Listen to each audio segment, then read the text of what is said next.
Hello and welcome to In Conversation With, the monthly podcast series produced by the Global Cosmetics newsfeed. I'm your host, Siobhan Murphy. Today, we'll explore a transformational year for the cosmetics industry, from significant growth and groundbreaking technological innovations to an unwavering commitment to sustainability and inclusivity. 2024 was a year of change and progress.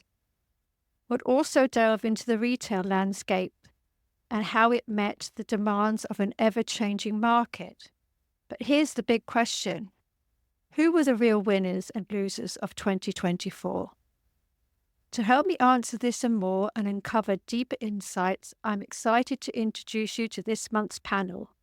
Hello and welcome back to Arnita Wofford, Chief Marketing Officer at Sweetch, and Amarjit Sahota, founder of Ecova Intelligence. And a warm welcome, joining us for the first time on the panel, Mehta, co-founder of Odore. Welcome, everybody. Arnita, let's start with you. What were the consumer challenges for ingredients companies in 2024? Hi, Siobhan. Super excited to be back on this last 2024 edition of the podcast. To answer your question, I think the medicalization and the trend frenzy of the internet were probably the biggest consumer challenges. If you look at the average ingredient dossier today that we as manufacturers have to produce, it's more and more thorough, which is not a bad thing, obviously. It's great for safety, it's great for talk, but also the efficacy claims piece, it has to now be a 10 out of 10. And in the past, I'd say a good ingredient didn't need to be all souped up with a full dossier. Today, it must be souped up even to be considered. And why is that? Because the average consumer is fueled by this social media frenzy, and they think or they feel that they have their PhD in formulation, and they want to have the full kit and caboodle. They want every piece of information, even if in reality they don't need it or they don't fully understand it all. I think it only really takes one video to go viral of some dermatologist or influencer creating a new trend or a new term that's not even medically grounded for us as an industry to feel the repercussions and have to further really step up our game and open up our pockets to fuel this demand for more data. Indeed. And thinking about repercussions, Amarjit, what were the consumer challenges for sustainable cosmetic brands in 2024? I see two major challenges, and these challenges have not just been for 2024, they've been ongoing. The first issue is really a high level of greenwashing. What we're increasingly seeing in the beauty industry are brands making green claims, often unsubstantiated. It's very common now to see logos like natural, organic, vegan, plant-based, eco-friendly, recyclable on product packs. And unfortunately, a lot of these claims are unsubstantiated. Just to give an example, I was at the Cosmoprof Asia trade show a couple of weeks ago, and sustainability has now become so important in the beauty industry that companies are finding innovative ways to claim that they're green. And some of the things which I saw were self-designated organic logos, companies making up their own organic logos, putting them on product packs.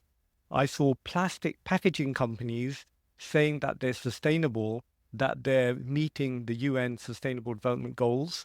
I saw brands making claims like conscious, carbon neutral, carbon zero. And this is really happening. Communication is happening to the consumers as well. Consumers are getting very confused. What is sustainable? Does it mean the formulation is sustainable? Does it mean it's green? Does it mean the packaging is recyclable, it's compostable, or is it refillable? And what about the product itself? Are the ingredients all ethically sourced? Have they been fairly traded, etc.? So there's a lot of confusion in the marketplace at the consumer level as to what is really sustainable. So that's the first issue. The second issue, many countries like the UK, we're still suffering from a cost of living crisis. And unfortunately, purchases of sustainable products are still being affected. A lot of consumers are struggling with rising inflation, reducing salaries or reducing wages. And sustainable products, unfortunately, are still being hit in many parts of the world. Indeed. And thinking about the cost of living crisis, Armaan, what are the consumer challenges for cosmetic retailers in 2024? Yeah, thank you so much. And it's great to be here for the first time. And yeah, I think a couple of the points that I wanted to mention were touched upon by Arnita and Amarjit, but of course, I'll give some other examples and the lens in which we see it. So when you talk about like that cost of living challenge, this meant that a lot of the consumers were scrutinizing each and every purchase that they made. So they were looking for products that delivered exceptional value. They were multifunctional, long-lasting, effective.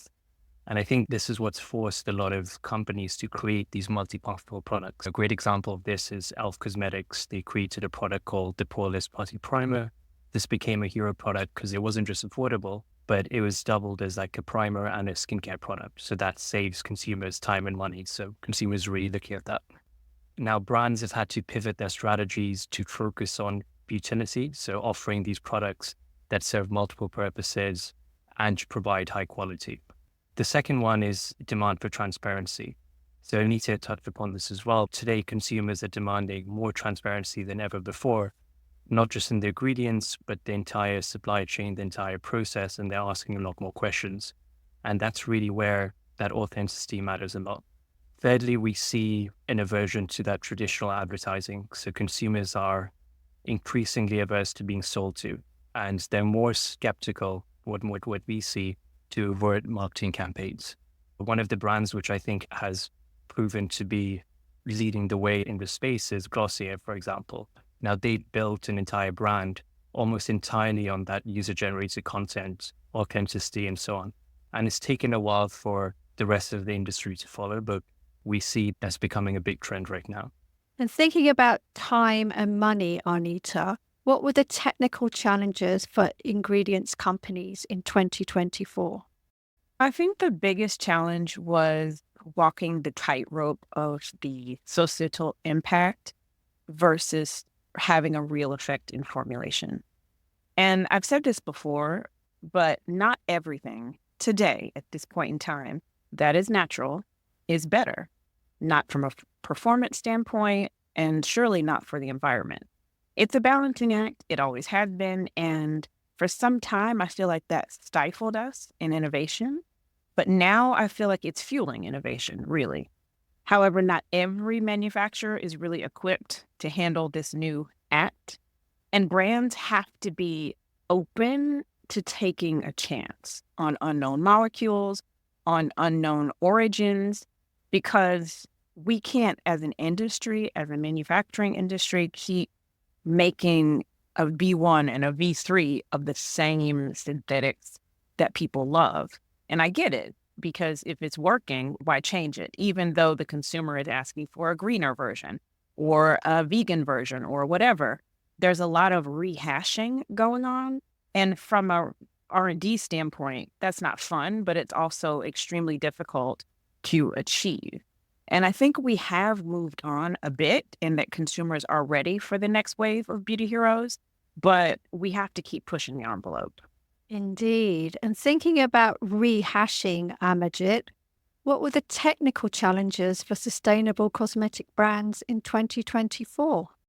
I think more than challenges, there's a lot of opportunities. The sustainable brands, they've been facing technical challenges for quite a few years in terms of replacement of synthetics. And I think they've done pretty well in terms of replacing a lot of them. There's a lot of these ingredients which have been produced from renewable feedstock, bio-based materials, etc. But technology coming in is providing a lot of opportunity. And the two major areas there are AI. AI is not just the beauty industry, but across industries. It's having a real disruptive influence.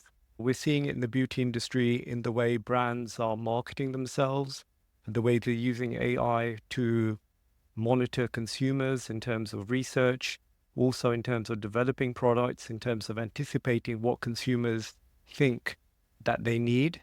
And secondly, in terms of formulations, we're seeing brands like Perfect Corporation, we're seeing companies like Hout AI. They're developing customized solutions for consumers using AI and machine learning. So there's a lot of opportunity using AI. And the second way, in terms of technologies providing opportunities, is through biotechnology. What we're seeing today is a lot of sustainable ingredients are now being produced in the lab using fermentation techniques or using plant cell technology, whereby you no longer have to grow these plant-based materials in fields or out on soil. They can be produced in biorefineries, or they can be used using fermentation techniques in the lab. And that's providing a lot of innovation to some of these brands. Indeed, it is. And thinking about AI, Armaan, what are the technical challenges for cosmetic retailers in 2024? I think with technology, it was a double-edged sword in 2024. So on one hand, obviously opened up incredible opportunities, but on the other, it presented its own set of challenges. So when we look at like the evolution of how a lot of these platforms, what they've gone through, I think what the algorithms and how content is displayed has really kept brands on their toes. So historically, when it was a lot to do with that one big hero campaign, they relied on that reach and the engagement over there to get in front of customers. Today, it's really about generating that content at scale. And that's really and that's a reflection of how the consumers are evolving over there. So consumers want to be seeing this type of content. They want to be seeing it from people that they trust. But how are brands actually going to get their message across, and how are they going to get their products in front of the right people? A big challenge with that was actually engaging with these creators at scale, or engaging and consistently creating content at scale. Maybe brands can do that for dozens of creators, but really a big challenge came in was how would you do it for thousands of creators? And for a lot of these brands out there, you need to be engaging with like thousands of creators at scale in order to move the needle. And without the right technology, they were unable to implement that. So that's a lot of the challenges that brands we work with come to us for. And Arnita, what were the environmental challenges for ingredients companies in 2024? I think performance beauty is what I'm going to call it, was probably one of the biggest environmental challenges, where skincare is the new beauty wardrobe and it requires a shopping spree. So if you look at all of the online content around beauty as a whole, and I love it, don't get me wrong, I'm a huge consumer of it, I'm a fan, but it has a performance piece. It's like a big flex. It's your aesthetic or your lifestyle. It's a certain element of luxury. And it's the new keeping up with the Joneses. It presents a real environmental impact ultimately because it's a waste problem. You are consuming and buying more, even though you don't need it, but because you want to show that you have it. And we all know someone who's doing it, or 5 or 10 people, or maybe 100 people who are doing it, or even brands that are encouraging it. So we have to think about this performance beauty as a real problem. And how are we as an industry going to approach that? How are we going to responsibilize the consumer again? And I think it comes through education. I think it comes through the right messaging. I think that comes through recycling programs that are definitely improving, but they're not stellar. We've come a long way with reusable packaging. It's often really beautiful now, becomes a collector's item. So you do keep it, but it's nowhere near systematic. And we need to be thinking of additional solutions in slowing this particular issue, because if we let it get out of control, it will be another in the coffin for sure. And thinking about responsibilizing the consumer, Amarjit, what were the environmental challenges for sustainable cosmetic brands in 2024?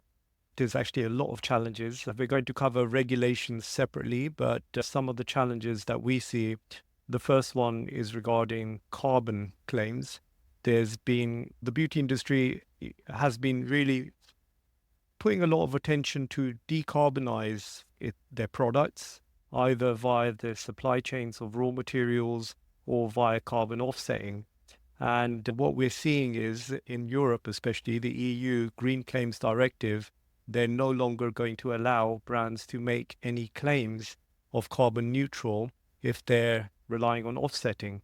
So that's a big challenge, because you cannot operate a business entirely and have a zero carbon footprint. And there's been a lot of offsetting for what you cannot reduce, but the EU is going to clamp that down. So that's going to be a big challenge, because you may be doing all the great stuff to reduce your carbon footprint and becoming carbon neutral, but you cannot communicate that. Second big issue is packaging. Packaging still is a very big sustainability issue for the beauty industry, and specifically, how do we move away from single-use plastics? And unfortunately, there's no silver bullet. Companies are looking at refillables, they're looking at bioplastics, they're looking at using PCR materials, but we have not seen any major innovation. What we're seeing is companies are going back to glass, they're using things like bamboo, some of them are using waterless products so they can use paper or cardboard. But single-use plastics remains one of the biggest issues that the beauty industry faces in terms of environmental impact. And leading on to that, more and more brands are looking at circularity. They're looking at moving towards a circular economy. So they're making their formulations greener. They're using natural ingredients. They're making sure that there's no contentious ingredients in the formulations, but they cannot solve the plastic problem. And that's going to be a big issue. If we're really going to move towards a sustainable beauty industry, they need to think about how they can move away from single-use plastic. And Armaan, Odore is a sampling company. So what were the environmental challenges for your customers in 2024? Environmental concerns was a major focus in 2024, and we work really closely with our partners to try and come up with solutions. Now, sampling is one part of our business that we do. The reason why brands do it is, number one, in the long term, they feel that if consumers are able to effectively try their products before making a purchase that may lead to waste, then that can result in more optimized purchases as opposed to buying something without trying it and then throwing it away. So that's the argument for enabling sampling. Of course, when it comes to the mechanism on how you give it to consumers, how do you do it at scale, there's a lot of work that we're doing with our customers on that. But on the main side of our business, which is around building these creative communities, we see that brands are putting in a lot of effort because they're also under a lot of pressure to account for carbon footprint. These life cycle assessments become even more common. One of our closest partners, L'Oreal, where we work across all their brands, inclusive sourcing and assessing vendors and platforms that they work with has become one of the top priorities. So understanding your supply chain, understanding your environmental impact. They don't just treat us like a supplier, it's more like a partner, and how do we help them reach their overall goals? But then Arnita also said something around education. I think education is a really important piece over here because a lot of the brands are making the effort. And I think in order to really make real progress in this space, it's more of a collective effort amongst other companies, but also ensuring that consumers are making the right choices. And through that, you need to be able to spread awareness and so on. So brands are leveraging their creators to spread education, spread awareness around this as well, especially in today's age where transparency is becoming extremely important. So if we're thinking about being transparent, Arnita, what were the regulatory challenges for ingredient companies in 2024? Oh, Siobhan, there were many. But I think if I pick one out that maybe is an interesting twist because it's counterintuitive, is government and or self-regulated consumption restrictions.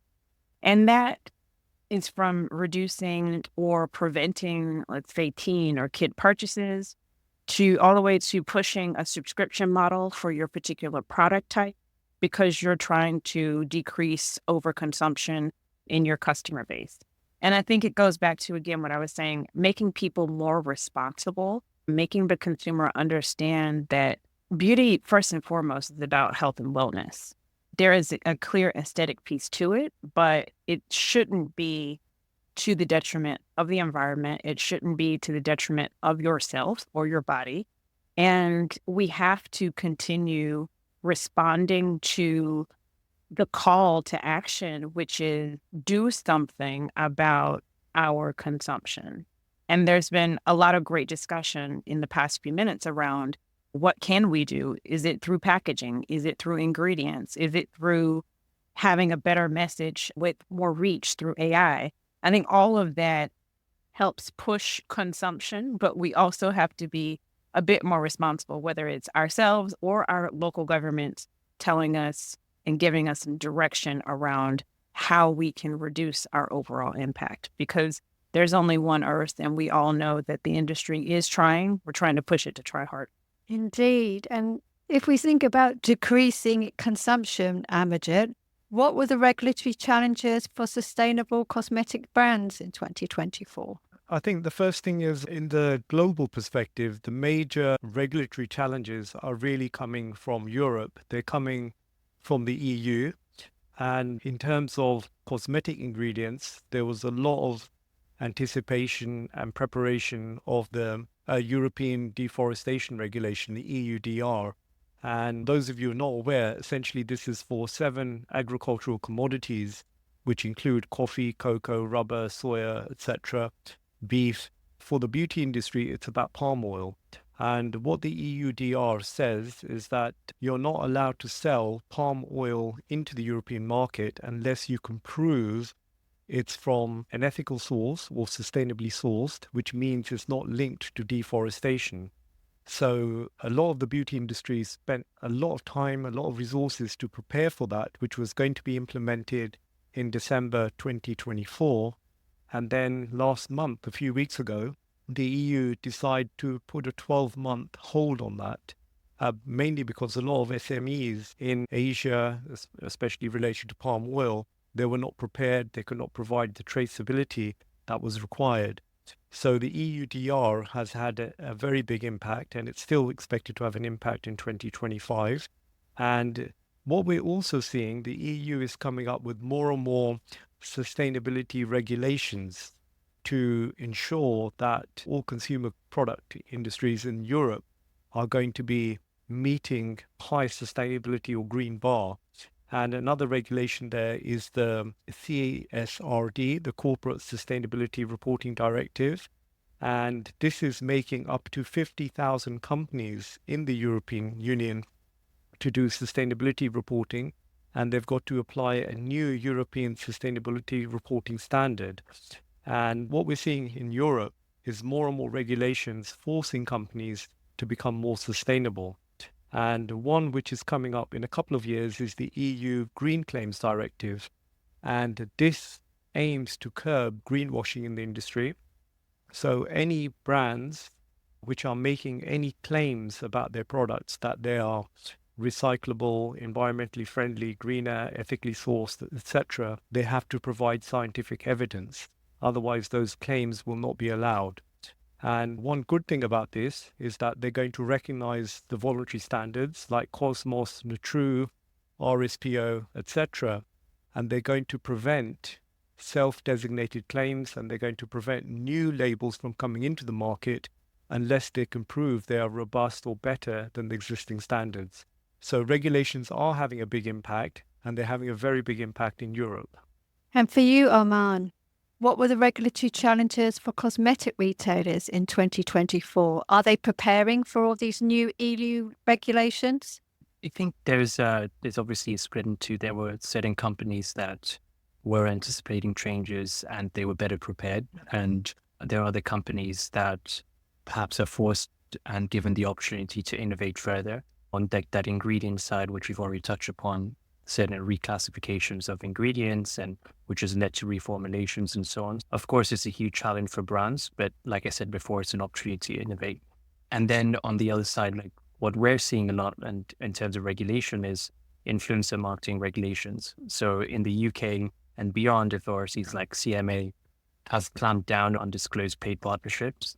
Now, transparency is no longer just becoming an ethical thing, it's now becoming a legal requirement. So all like non-compliance and so on has led to hefty fines and reputational damage. Yeah, those are the kind of things that we're seeing in regulatory space. That's very interesting. And Arnita, how would you summarize 2024 for ingredients companies? I'd have to say 2024 has been a sprint towards a more positive impact for the future. But at the same time, it was tumultuous with the financial and economic influences that we've had to weather. I know most of the formulators and researchers that I come in contact with, they're super optimistic. They're really positive about the future. They're excited about where innovation is going. And it was great to hear mention of biotech, because I fully believe that biotech is the future of beauty. It's bringing us lots of new options, lots of new ingredients, new molecules on a daily basis. And we are able to do so much more through biotech than we were ever able to do in the past. I also think that adjacent industries are bringing us new technologies. So the future is bright. But 2024 was definitely a challenge. And for you, Amarjit, how would you summarize 2024 for sustainable cosmetics brands? I think it's been a mixed year. On one hand, consumers are more and more discerning, more and more informed. They want to do the right thing. They want to buy green products. They want to buy sustainable cosmetics. So more and more research studies are showing that consumers are willing to pay more to buy greener products, whether they're cosmetics or foods or cleaning products. But the one caveat there is consumer confusion. They don't always know what sustainable means. They don't know what a green brand is. And unfortunately, one of the reasons for that is, again, there's a lot of greenwashing. Just, I think, early part of this year, Unilever was called up by the UK advertising authorities for one of its brands, which was making claims that the product is a lot more greener than what it was. And that's just here in the UK, that in Europe, that in Asia, you see it in North America. So there's a lot of misleading green claims. And although consumers want to do the right thing, they want to buy the right products, fortunately, there's a lot of misleading green claims, a lot of greenwashing, and this is muddying the water. And the question there, is the future going to be with sustainable cosmetics, or will it be with the brands? Because more and more what we're seeing is consumers are trusting brands like Lush, brands like L'Occitane, Weleda, because these companies don't just have sustainable products, but they have a very green ethos. They've been practicing green issues since their inception. The question there, is the future going to be with sustainable products, or is it going to be with sustainable brands? Indeed, Armaan. How would you sum up 2024 for cosmetic retailers and brands? Yes, how I'd sum it up in 24 in one word from our perspective is community. So this year has shown brands and retailers the power of community-driven marketing. Now, brands and retailers that have leaned into this authentic user-generated content and build communities around that have really started to thrive, and they've followed the playbooks of the brands that have historically done this and have proven to be extremely successful. So you have brands like Rare Beauty and Elf and Glossier that a lot of brands are now following their direction in terms of building these communities. But then also on the retailer side, like you have Sephora that's got such a strong community focus, and that's driving them forward. Now, what sets these successful brands and retailers apart is that ability to foster those genuine connections. So we really see this as a trend that's going to continue into 2024 and beyond, where brands are going to build stronger relationships, and not just relationships, but actual true partnerships with their creators to build like communities going forward for the long term. And with that, I would like to thank all my guests, Arnita, Amarjit, and Armaan, for joining me today, and to you for listening.